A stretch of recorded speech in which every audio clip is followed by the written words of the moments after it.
Welcome back to Giants Mania. It's been a pretty eventful couple of days for the Giants here, as there's been news like Levine Toilolo's restructuring of his contract, Cody Core got cut, Leonard Williams with the franchise tag, and then Joe Judge and Dave Gettleman speaking to the media today. So there's a lot to go over here. So we'll get into Leonard Williams first, and it wasn't too much of a surprise. The two sides never seemed all that close. I guess it was closer than last year, but still not all that close on reaching an agreement for a long-term contract. So now he'll make $19.3, well, that'll be his cap hit, $19.3 million next year. So we'll find out what happens. The Giants still have time to negotiate a long-term contract with him, but I was a fan of using the transition tag. The Giants went the franchise tag once again, but I'd rather do this than give him a big contract for about 4 years because, once again, I've said it in the past, I want to see this production replicated 2 years in a row rather than just one time in a contract year, because that's always it's a bit suspicious when a guy has his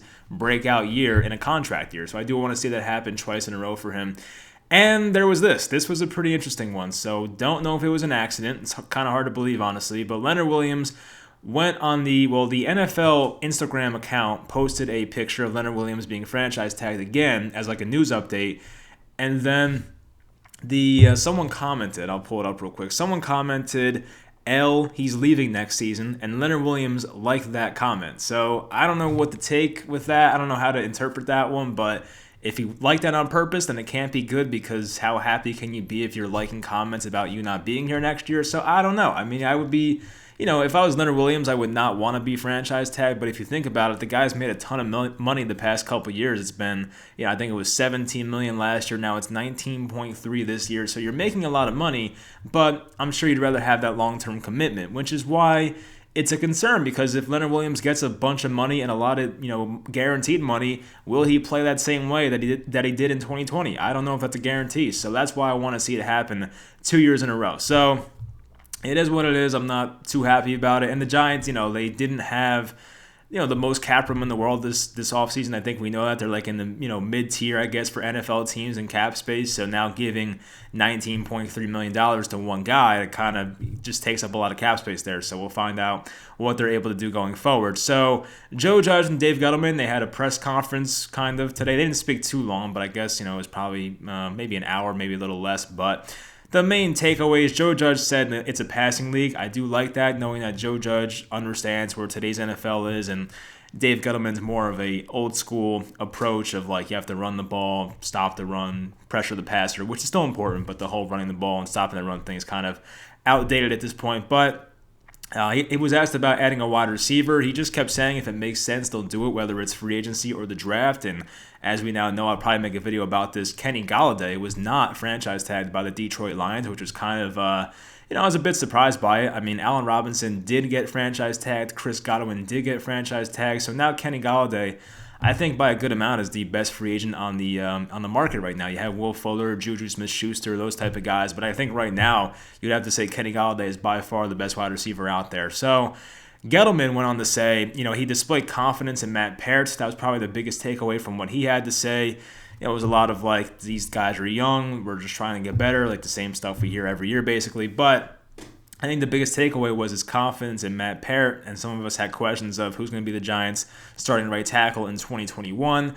I want to bring Cam Fleming back, and that wasn't really talked about here, unfortunately. But some people had speculations of the Giants maybe taking an offensive tackle like a Rashawn Slater or a Penei Sewell if he happened to fall to 11, although I doubt it. There was talk about that, maybe taking one in the early second round. So those talks are kind of out the door now. I feel like they seem pretty confident in the Andrew Thomas and Matt Peart tackle combination. I do want to have another depth piece, and I do want Cam Fleming back, because if these guys struggle or they get hurt, then that's a big problem, because Daniel Jones needs protection. We know that. And we even saw a team like the Kansas City Chiefs, as good as they are, they were not able to overcome their offensive tackle injuries with Mitchell Schwartz and Eric Fisher in the Super Bowl. So the Giants definitely should look to add some type of depth at offensive tackle and not rely on these second-year guys to hold it down the entire season. I hope they're good, but I just feel like he should have some insurance there.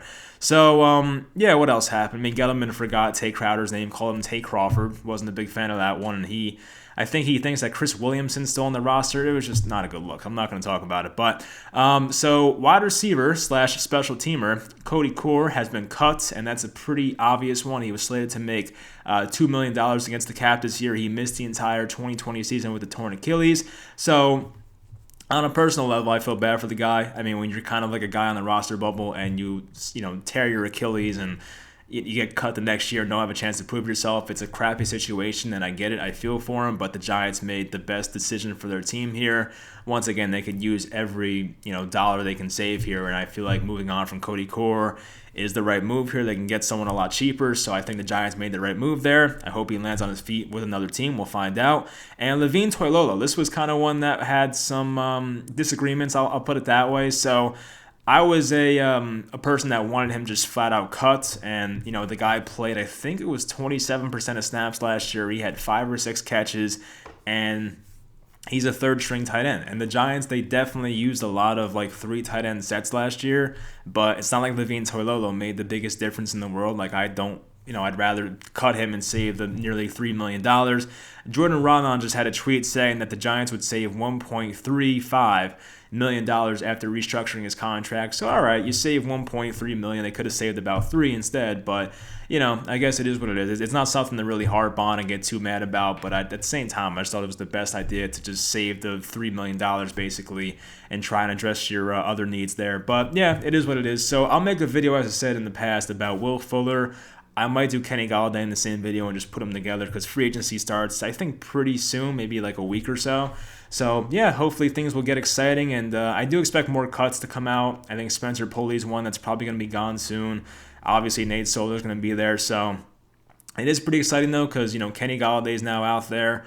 I guess the Giants could make it work financially. It would just be tough to have, Leonard Williams on a $19.3 million cap hit, and Kenny Golladay, who's going to be pursued, I would think, by a lot of teams. And, he'd probably cost $19-20 million per year. It'd be tough to fit those 2 guys and some other guys to fill in depth. It'd be tough to make all that happen. So we'll find out if they do. But, that's pretty much it. So an interesting couple days here. Some good, some not so good. But, it is what it is. Nothing too bad. But hopefully you guys enjoyed this video. Leave in the comments your reaction to this news. And I'll talk to you guys next time.